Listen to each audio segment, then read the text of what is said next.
Hello everybody, my name is James, hope you're all doing well, and welcome back to another video. So Toto Wolff has revealed more about Mercedes' struggles in Baku, and more comments have been made over Max Verstappen's racing. Make sure to like the video, and subscribe for more Formula 1 content, but let's jump straight into the news. So let's start with Mercedes, where team boss Toto Wolff has revealed that setup really hindered the team in Baku. The team weren't really in the running during the weekend, and would have been disappointed after showing progression over the last few races. But with the new sprint weekend format in Baku, the rules were tweaked to put cars in parc fermé conditions after FP1 on Friday morning, giving teams little time to find a setup. Now this is something Mercedes have struggled with in the past, so rushing to find a good setup was always going to be tricky for the team. And when Wolff was asked how far away from an optimal setup the Mercedes cars were, he said, "I think we headed in a very sub-optimum setup decision. In FP1 we realised it was too late, and the car went into parc fermé." But let's move on to Sergio Perez, who's reiterated his belief in taking the fight to Red Bull teammate Max Verstappen across the 2023 season. Now so far both drivers have 2 wins apiece out of 4 races, and there's not a lot separating the 2 drivers in the standings. But what surprised me more than anything was how quick Perez was in Baku. Yes, he got lucky with the safety car, but at the end of the day he was closing in rapidly on Max. And after the restart he just dropped Max pretty easily.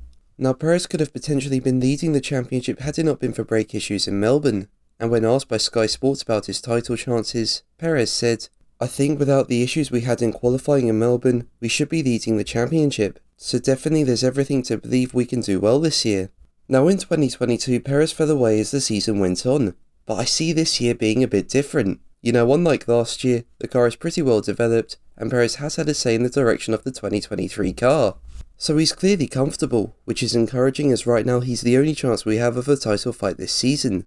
Now on the other hand, Verstappen had a tough weekend. Forget the fact he hated the new sprint format, but he just didn't have the pace of Perez, and in the sprint suffered damage after George Russell tried to send it down the inside of him into turn 2.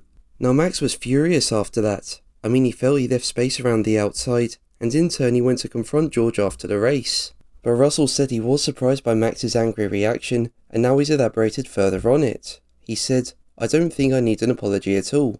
He's a 2-time champion leading the championship at the moment, it doesn't bother me, but he probably lets himself down a little bit with those comments. Max is a super good guy, great driver, just words like that are a bit unnecessary."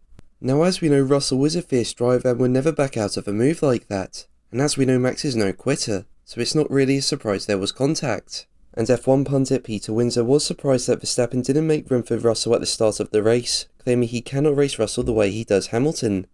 He was quoted by Planet F1 as saying, "For a driver leading the World Championship with the front row of the grid on Sunday, to me that was not the sort of thing that a Niki Lauda or an Alan Prost would have done. They would have said, 'Right George, go. I'm going to DRS you within a lap or 2, I'm not going to damage my car.'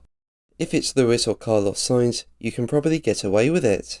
But if it's George, and George makes a good start, there's no way he's going to back off."